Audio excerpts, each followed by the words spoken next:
ఇదే కదా కథానందలహరి, ఇది కమ్మని కథల లాహిరి, కమ్మని కథల లాహిరి, ఇది కమ్మని కథల లాహిరి. కథానందలహరి సమూహ సభ్యులకి నమస్కారం. ఇప్పుడు వినబోయే కథానిక ఇంక్రిమెంట్, రచన చిర్రావూరు మదన్ మోహన్.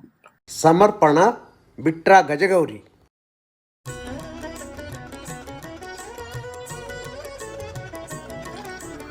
ఆదివారం 4 గంటలకి మీటింగ్ అని 5 రోజుల ముందే చెప్పిన 6 గంటల దాకా సభ్యులు వచ్చి అడవల. భార్య పెట్టిన కాఫీ తాగి రావటానికి కాస్త ఆలస్యమైందని, మధ్యాహ్నం లేటుగా భోజనం చేసి నిద్రపోయి లేవలేకపోయానని గెస్టులు వచ్చారని, చివరికి ఆదివారం 4:30 నుంచి 6 దాకా రాహుకాలం అని, ఇలా వారి వారి ఆలస్యానికి సంజాయిషి చెప్పుకున్నారు. అదే మన ఇండియన్ సమయ పాలన పంక్చువాలిటీ. ఆ రోజు అశోక్ నగర్ కాలనీలో జనరల్ బాడీ మీటింగ్. దాదాపు 100 ఇళ్ళు ఉన్న ఆ కాలనీ నైట్ వాచ్మ్యాన్ గూర్ఖా తన జీతాన్ని ఇంటికి 10 రూపాయల నుండి 20 రూపాయలకు తనే పెంచేసుకున్నాడు. ఇవ్వకపోతే పక్క కాలనీకి వెళ్ళిపోతానని బెదిరిస్తున్నాడు. అతనికి తలా 10కి బదులు 20 ఇవ్వాలా, లేక అతనిని తరిమేయాలా? ఇదే ఆ రోజు agenda. Colony president, secretary, treasurer మొదలుపెట్టారు. ఇక నుంచి వీరిని ఉమ్మడిగా పిఎస్టీ అని పిలుద్దాం. ఆ మధ్య ఆ గోర్ఖా చెప్పా పెట్టకుండా నేపాల్కు వెళ్ళిపోయాడు అన్నాడు ప్రెసిడెంట్. వెంటనే సెక్రటరీ, నిజమే, అతడు చాలా పొగరుబోతుగా ఉన్నాడని, పగలు కనబడినా తమను లెక్క చేయట్లేదని అంటాడు.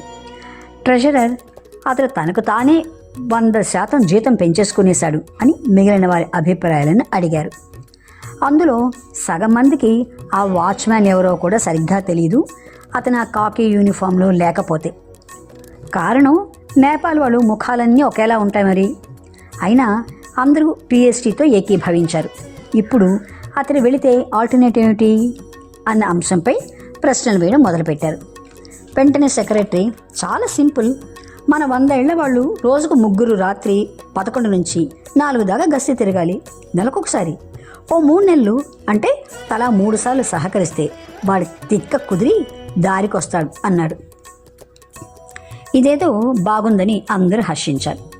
ఓటింగ్ కోసం చేతులెత్తమన్నారు. వాచ్మ్యాన్కు ఫర్గా 50 మంది, అగెన్స్ట్గా 49 మంది చేతులెత్తారు. వద్దని చెయ్యెత్తిన వాళ్ళని ఆల్టర్నేట్ అడిగేసరికి ఆ బాధ్యత తమ తలపై పడుతుందని ఓ 40 మంది మళ్ళీ చెయ్యెత్తారు. మిగిలింది 9 మంది. వారిని చూసి పిఎస్టీ, మీలో ఎవరైనా ఓ కొత్త వాచ్మెన్ని అరేంజ్ చేయండి, లేదా అతన్ని ఆ పాత జీతానికి కన్విన్స్ చేయండి అని అనగానే అందరూ పిఎస్టీ వైపు మొగ్గారు. వాచ్మెన్ని తీసేసి తమ స్వయం పారా హుషార్ జాగ్తే రహో కార్యక్రమాన్ని ప్రకటించి మీటింగ్ క్లోజ్ చేశారు పిఎస్టీ. ఇంతలో హుటాహుటిగా ఓ 35 ఏళ్ల వ్యక్తి వచ్చాడు. ఎవరు సార్ మీరు అన్న పిఎస్టీని చూసి, నా పేరు Niranjan Reddy, 5th street number 5 house ఓనర్ని. రెడ్డి అండ్ రెడ్డి మందుల కంపెనీలో సేల్స్ రిప్రజెంటేటివ్గా పనిచేస్తున్నాను. కోస్టల్ ఆంధ్ర 2 నుంచి ఇప్పుడే వస్తున్నాను. కాస్త ఇంతవరకు ఏమైందో దయచేసి కొంచెం క్లుప్తంగా చెప్పండి అని తన చేతిలోని సూట్ కేసుని, బ్రీఫ్ కేసుని కింద పెట్టాడు ఆయాసం తీర్చుకుంటూ. ఓహో, రెడ్డొచ్చి మొదలెట్టన్నట్టు మీకొక్కరి కోసం మళ్ళీ చెప్పాలా సార్? మీటింగ్ అయిపోయింది అన్నారు పిఎస్టీ. అయినా సభ్యత కోసం క్లుప్తంగా అతనికి అక్కడ సమస్య, దానికి వారు తీసుకున్న నిర్ణయం చెప్పారు. ఇంతమంది కలిసి ఒక రాంగ్ నిర్ణయం తీసుకున్నారన్నమాట. నా మాట కూడా కాస్త వింటారా? చెప్పండి, ఇది డెమోక్రసీ. డెసిషన్ దొరికి ప్రాబ్లం సాల్వ్ అయితే మంచిదే, కానీ ఆల్రెడీ 99 మంది వాళ్ళ అభిప్రాయాలను వెల్లడించేశారు.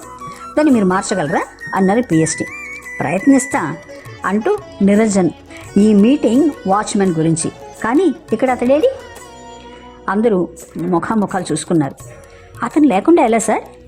రోజుకు 3 అన్ట్రైన్డ్ వాళ్ళు గస్తీకి వెళితే ఎవరైనా దొంగ కత్తో కర్రో చూపిస్తే ఏం చేస్తారు? ఒకవేళ అతని వల్ల మనకో మన వల్ల దొంగకో గాయం అయితే రిపోర్ట్ ఇవ్వడానికి ముందు తూర్పు వైపు 5 కిలోమీటర్ల అవతల ఉన్న పోలీస్ స్టేషన్కి వెళతారా, లేక పడమర వైపు 4 కిలోమీటర్ల అవతల ఉన్న హాస్పిటల్కి వెళ్తారా అర్ధరాత్రి?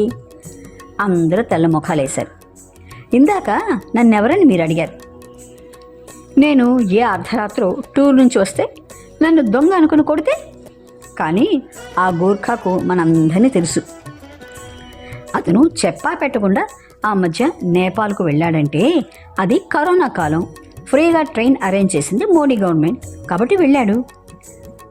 సెక్రటరీ గారికి పగలు సిగరెట్లు ఒక్కపొడి తేకపోతే తలపగురని అపవాదం అంటగడతారా? ఈ 10 రూపాయలు అనేది కరోనాకు ముందటి జీతం, 20 రూపాయలు అనేది 100% ఎక్కువ అన్నారు ట్రెషరర్.